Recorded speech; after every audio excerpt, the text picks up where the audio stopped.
And I want to take my text from St. John chapter 14, verses 1 through 6. Because of the prose that's used, I want to use the King James Version, which is so near and dear to our hearts. John writes, "Let not your heart be troubled. You believe in God, believe also in me. In my Father's house are many mansions. If it were not so, I would have told you. I go to prepare a place for you. And if I go and prepare a place for you, I will come again and receive you unto myself, that where I am, there you may be also. And whither I go, you know, and the way you know." Thomas, doubting Thomas, said unto him, "Lord, we know not whither thou goest, and how can we know the way?" Jesus said unto him, "I am the way, the truth, and the life. No man comes unto the Father but by me." And all of God's people said, and again, my subject is heaven and hell are for real. So Jesus gives his disciples calm words for troubled hearts.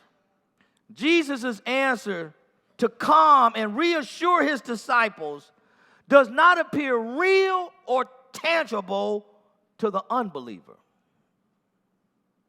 The person without spirituality in their life, the answers that Jesus now gives his disciples at his leaving does not appear to be good, meaningful answers. In my text verses, Jesus gives 4 reasons for the believer not to be troubled in any circumstance. The first one is found in chapter 14, verse 1. "Let not your heart be troubled.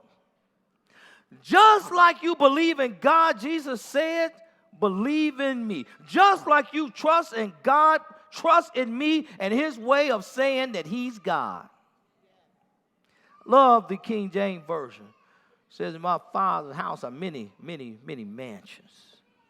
Because, ladies and gentlemen, we have to understand that life is very fragile. And when we understand life to be very fragile, we need to be able to point back and understand that there's something on the other side worth going through life for. One of the things that's funny to me about eggs is eggs just look like they could take a lot of pressure. I don't know what it is. Am I the only one like that? It kind of looks like the egg could take a lot of pressure. So if I make up in my mind, because it looks like it can take a lot of pressure, so I approach the egg as if it can handle a lot of pressure, so then I take it and then I go, I thought someone was going to say, ooh. Because if you take a real egg and you know it's going to what? Crack under pressure. This the real one. I ain't cracking it either. If you ain't never seen an egg crack, shame on you. But we all know that trust is fragile like an egg. It can look like it can take a lot, but it really can't. And one of the most difficult things in life to do is to rebuild trust. And no one can trust in another person unless you can take them at their word. Am I preaching? For people to trust you, you must be a person of integrity and a person of character who keeps your word. Why would someone want to trust you and your life has proven you are unworthy of trust? And people do not want to keep trusting and then see the egg broken every single time. So Jesus is making a tremendous statement here. Trust in him, just like you trust in God. And we know there's no failure in God. The second reason Jesus gives is not to be troubled is found in verse 2. In my Father's house are many mansions. If it were not so, I would have told you, I go to prepare a place for you. The New International Version, maybe more accurate in the Greek, says, in my Father's house are many rooms. I don't care. I'm usually a stickler for proper Greek translations. I like mansions. First of all, I like mansions because I don't have one.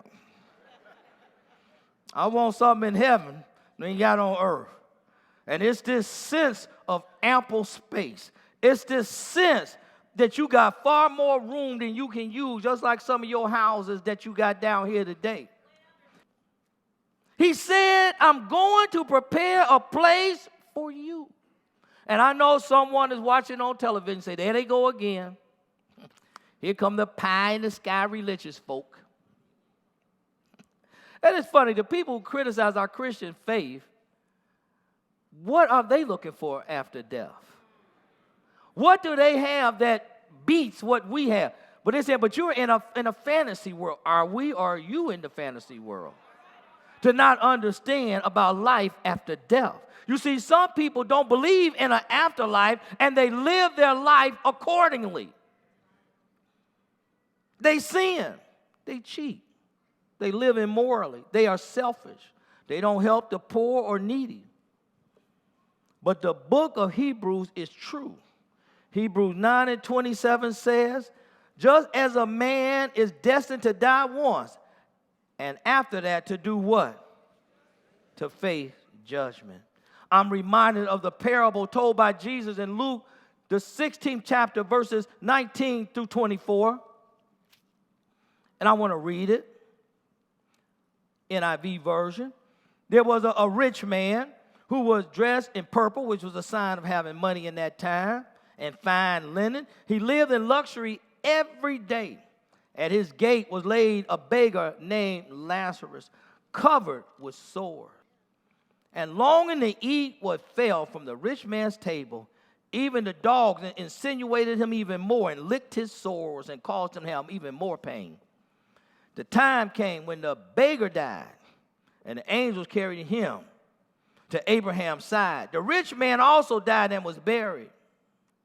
In Hades, the abode of the dead, where he was in torment, he looked up and saw Abraham far away with Lazarus by his side. So he called to him, Father Abraham, have pity on me and send Lazarus to dip the tip of his finger in water and cool my tongue, because I'm in agony in this fire. First of all, I need prayer right now, because anytime you start talking about hell, people don't want to hear about it. Let me share something with you. You need to revise your thinking, especially those on television. It's never good in life to duck truth. It is not a good thing for the preacher to only tell you wonderful things every single time that the message comes. It's like you go to the doctor and they diagnose you with some type of really deadly illness. But because the doctor don't want to upset you, the doctor won't tell you what's going on in your body. Once you find out the truth, you will go get you another doctor. Preachers have to tell people the truth. Just like there's a place called heaven, there is a place called hell. Want you to be clear. Don't misread this story's teachings or morals. It is not teaching that Lazarus, representing poor people, that all poor people go to heaven. All of y'all can think of some evil poor people that, unless they get saved, they ain't going to heaven. It's also not teaching that just because a person is rich, and this person is now called Dives by scholars, that all rich people go to hell. I know I'm praying for the salvation of rich people and that they join victory.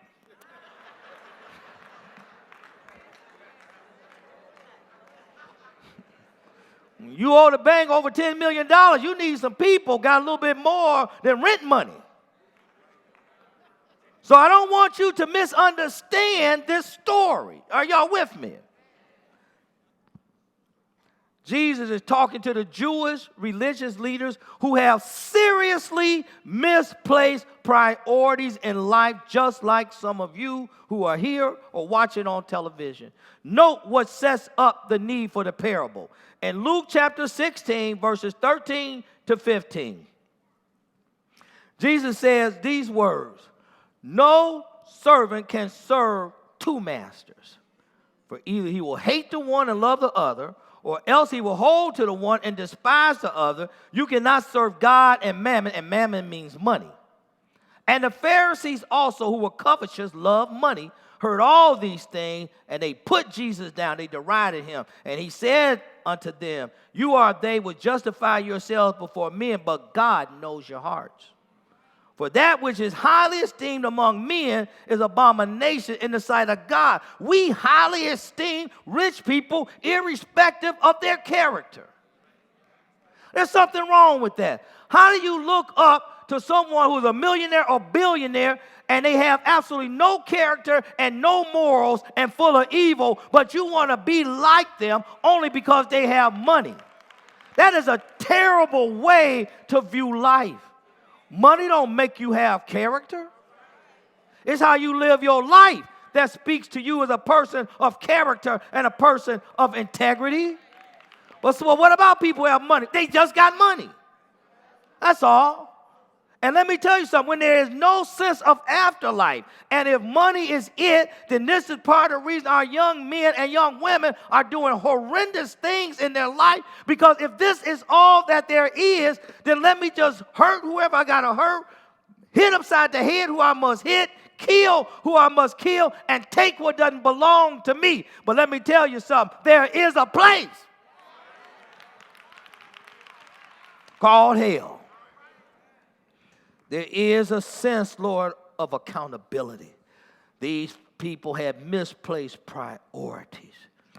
Lazarus, who had it bad on earth, gets blessed in the afterlife.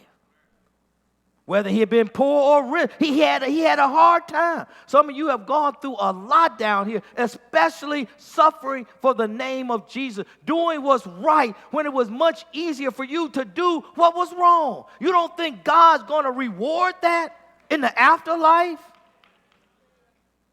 The rich man represents the literal fulfillment of Jesus' statement that what does it profit a man or woman to gain the whole world and lose their soul? Or what will a person give in exchange for their soul?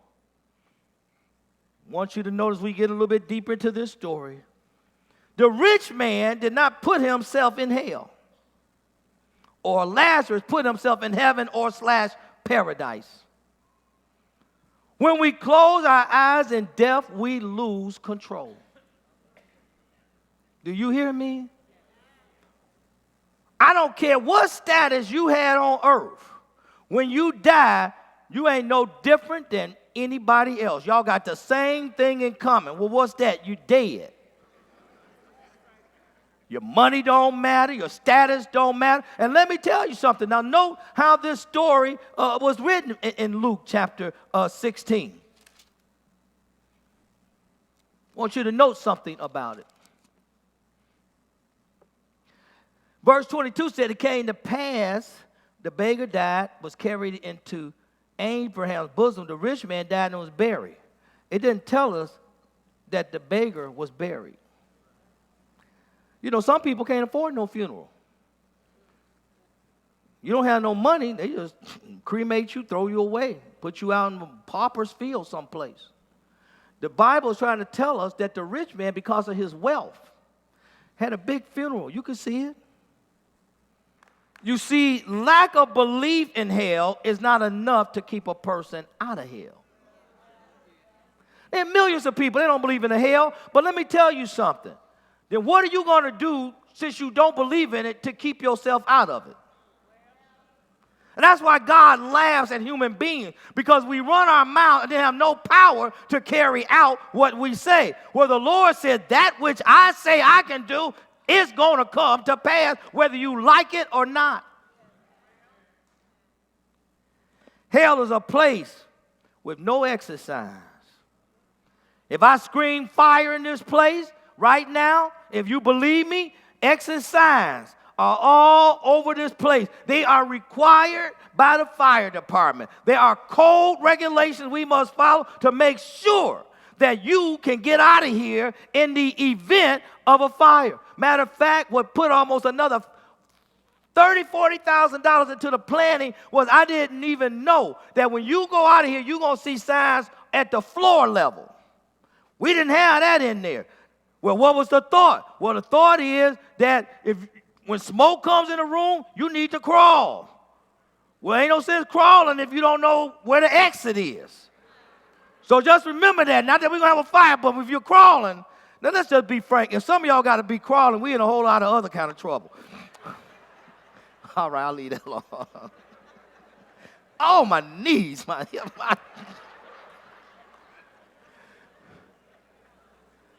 Ain't no exercise in hell. You see, there is a way to stay out of hell, but no way to get out of hell. This is what the rich man now learns in verses 25 and 26.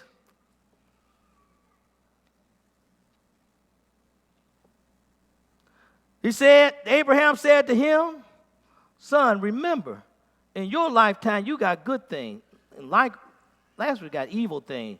He's comforted and you're tormented.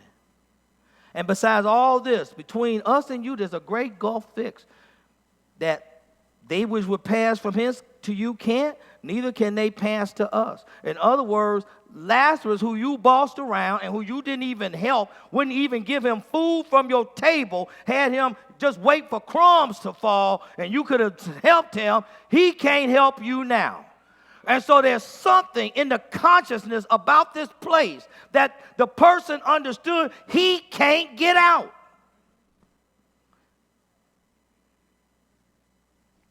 Abraham said, now remember, that's a critical word. An undying memory of a misspent life is a terrible thing. Why don't we get it? What do you mean, Pastor said? There is accountability before God for the decisions and actions we take in this life.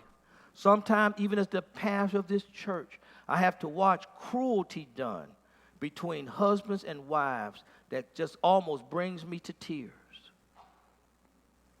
And I have had that situation just happened recently with someone checked out of here who I know was real mean and evil. Oh, they did their little dirt. They gone. I had to double check, make sure it was the same person. Gone. You need to think through your actions, because you may own property and houses and land and think you control, but let me tell you something. Everything in your life ultimately belongs to God. And when you treat people wrong and hurt people, your wives, your husband, your kids, and you don't think you're going to be accountable, you have been deceived. As you can see from this story, today, yes, we know hell is out of date, but hell is not out of business. Let me get off hell, because I know y'all don't want to hear no more about it. Why don't we get it? In this vast universe, there can be other spheres of existence for both the believer and the unbeliever. Do you believe the words of the Apostle Paul? The Apostle Paul said in 2 Corinthians chapter 12, verse 2, I knew a man in Christ about 14 years ago. He's speaking in the third person. He said, whether in the body I can't tell or whether out of the body I can't tell, God knows, such a one was caught up to the third heaven. The first heaven is the sky. The second heaven is space. The third heaven is the presence of God himself that we call heaven or paradise. He said that man was caught up into paradise. He heard unspeakable word, which is not lawful for a man to utter. The apostle went to the place that Jesus is preparing. He saw things that no human had ever seen. Because remember, Paul also says about heaven, he says, what eye hasn't seen, what ear hasn't heard, what has not even entered into the mind of man, the good thing, I said the good thing God had prepared for them that love him. He saw those things. He heard those things. He was able to, best as he could, to conceive those things. And he wasn't clear if he was like Colson, was in the body or out of the body.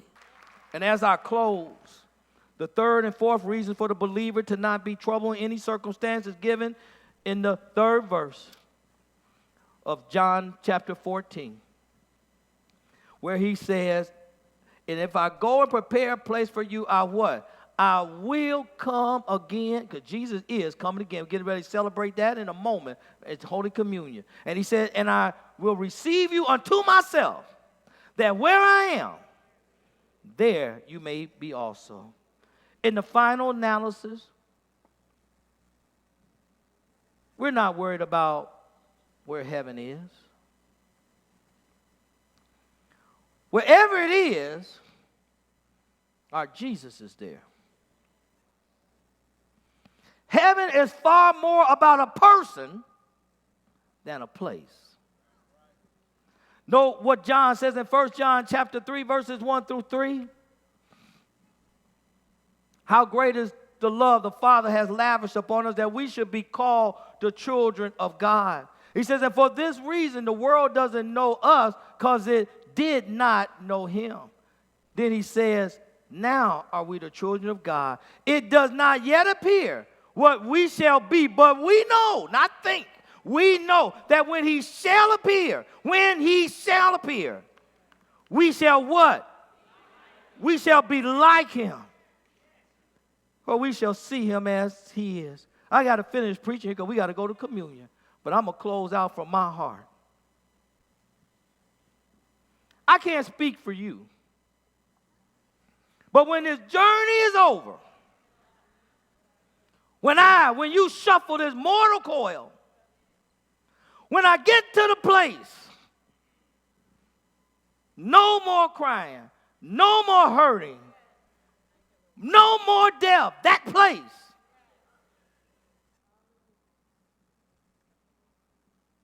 When we finally arrive there, like your GPS. You've arrived at your destination.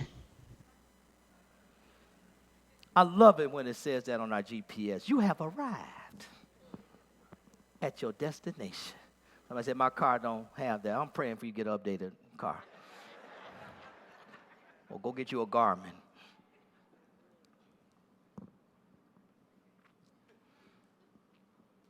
I hope I'm speaking for someone in these closing remarks. The song said, imagine. So take the last couple of minutes of this message and imagine that you have arrived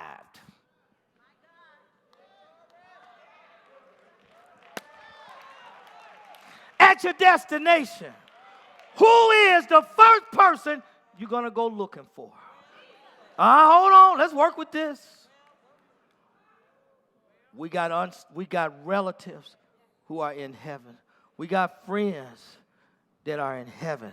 We got people like the Apostle Paul and St. Peter. They in heaven. I want to see all of them. But that's not first on the list. First on the list, and I heard some of y'all didn't even flinch when you said it. First on the list, got to find Jesus.